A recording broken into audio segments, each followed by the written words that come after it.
और बाहर निकली ना तो तुरंत मेरा सिर दर्द करने लगा, घुटन होने लगी। बिना मास्क के बाहर निकलना तो बहुत ही खतरनाक हो गया है। जानते हो टेम्परेचर तो 52 पार कर गया है। हाँ बेटी, जरा उनके बारे में सोचो जो लोग मास्क नहीं लगाते हैं। महंगाई की वजह से ना वे सारी स्किन के मास्क बेचकर अनदैनिक वस्तुओं पर खर्चा करते हैं। वे तो जहरीली हवा में जीने को मजबूर हो गए हैं।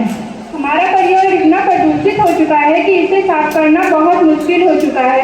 और पता है बेटी, जब हमारे जमाने में तो लोग घर से बाहर ताज़ी हवा लेने के लिए निकलते थे, पर अब तो सारी दुनिया आर्टिफिशियल मशीनों पर ही टिकी हुई है। जीवन किस तरह से भौतिक संसाधनों पर निर्भर होता चला जा रहा है ना कि मैं उसके भविष्य के बारे में सोचती हूँ ना तो उसका परिणाम बहुत ही भयावह दिखता है।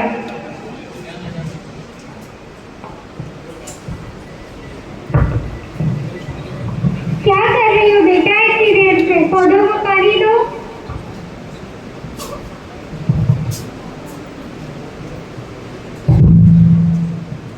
हाँ मम्मी, आप ठीक कह रही हैं। इन्हें आप पानी क्यों देते हैं?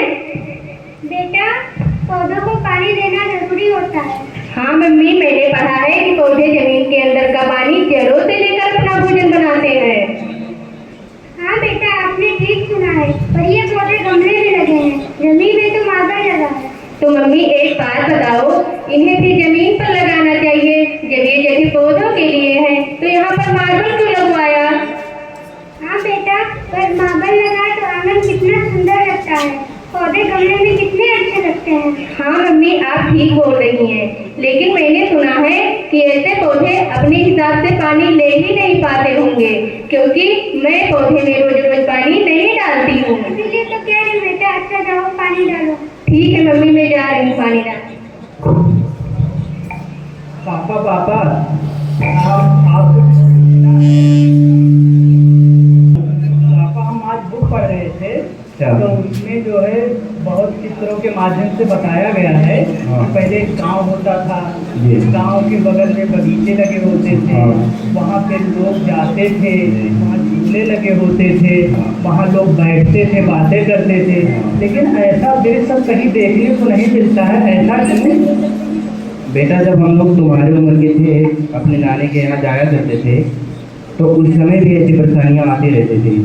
और जो वहाँ पे रात रात भर लाइट नहीं रहती थी, मच्छर लगते थे, उसी की वजह से मलेरिया, टाइफाइड, तरह तरह की बीमारियाँ फैलती रहती थी। जंगली जानवरों का भी खतरा बना रहता था, और इसी की वजह से वहाँ के जंगलों को काट काट कर सब खेत में बदल दिया गया। तो क्या मच्छर से बचने के लिए हम लोग मच्छरदानी भी लगा सकते थे? उसके लिए जंगल काटने की क्या जरूरत थी?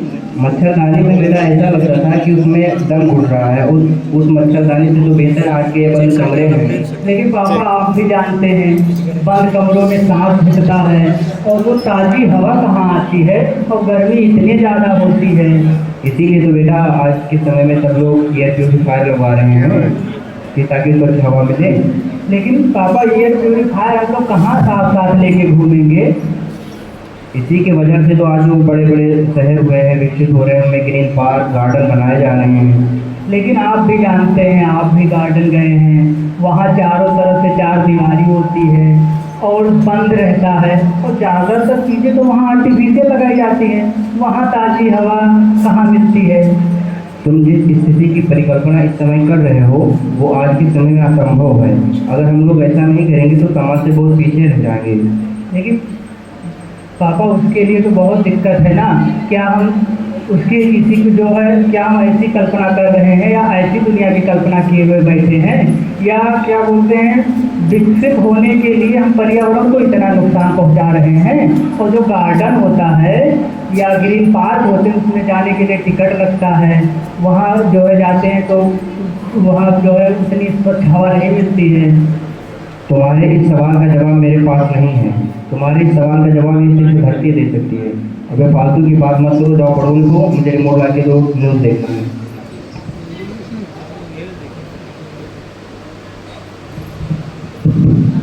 नमस्कार, आज के मुख्य समाचार कुछ इस प्रकार हैं। भारत समेत विश्व के अधिकांश तटवर्ती इलाके जलमग्न होने की कगार पर हैं। इसके चलते तटवर्ती क्षेत्रों को खाली कराने की मुहिम जोरों पर है।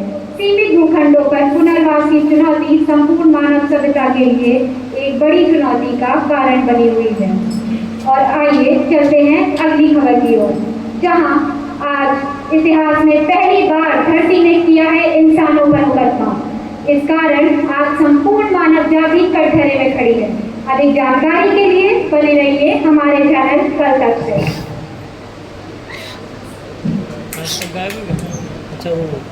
अभी आपने देखा कि हम इंसानों की लालच ने प्रकृति को कहां से कहां पहुंचा दिया।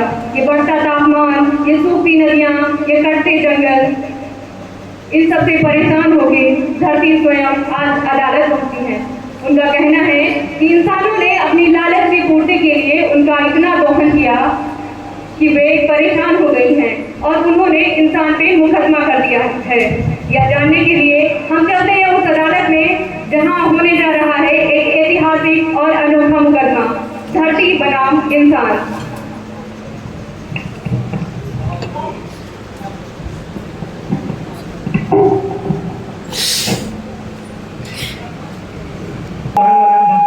की कार्यवाही अदालत में शुरू की जाए।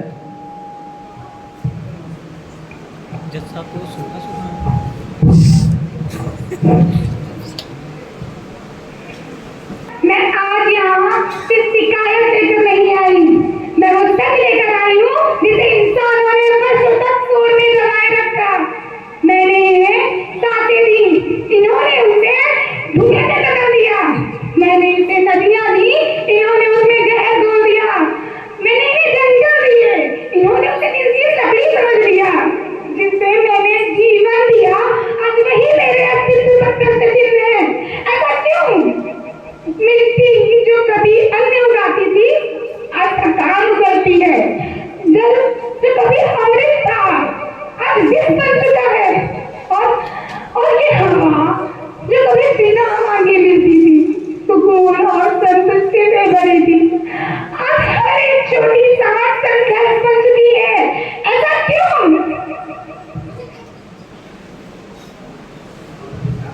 मुझे कटघरे में खड़ा करना आसान है जज साहब, पर क्या किसी ने ये भी सोचा?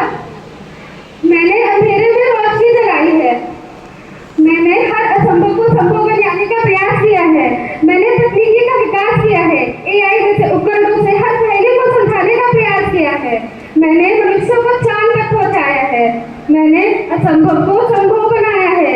हाँ, मैंने जंगल काटे पर घर भी तो बनाए, मैंने नदियां रोकी पर शहरों को रोशन भी तो किया। तो क्या ये विकास अपराध है? विकास अपराध नहीं, लेकिन ऐसे विकास का कानून जिससे बढ़कर विनाश हो। तुम्हारा विकास तुम्हारे लिए होगा, लेकिन मेरा विनाश सबके लिए, पेड़ पौधे पशु पक्षी सबके लिए।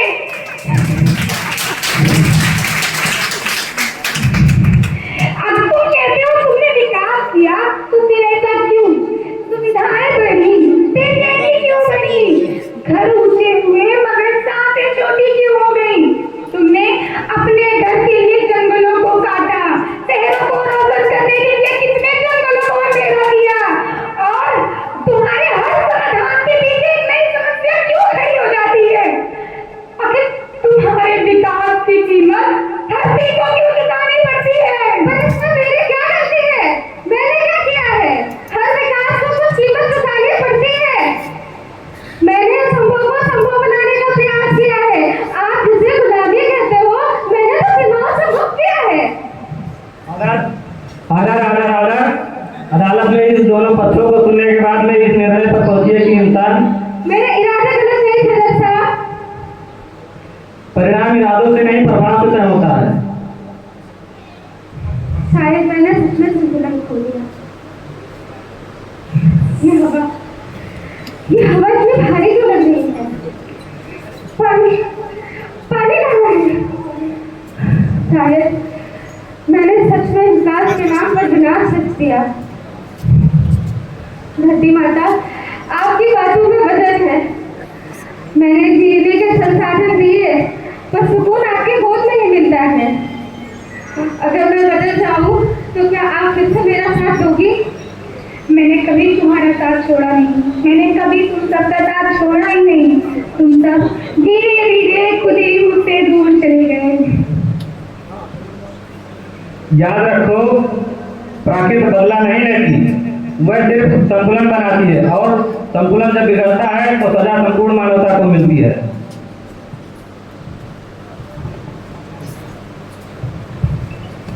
अभी आपने देखा 2026 से 2050 तक का यह फासला जिसे हम समय कहते हैं। वास्तव में यह समय नहीं, हमारे फैसलों की दूरी है। 2026 में हमारे पास विकल्प थे, पेड़ लगाने के, प्लास्टिक छोड़ने के, अपनी लालचों को कम करने के। लेकिन हमने क्या किया? हमने कल को आने वाले कल पर छोड़ दिया, और आज वही कल हमारे दरवाजे पर दस्तक दे रहा है।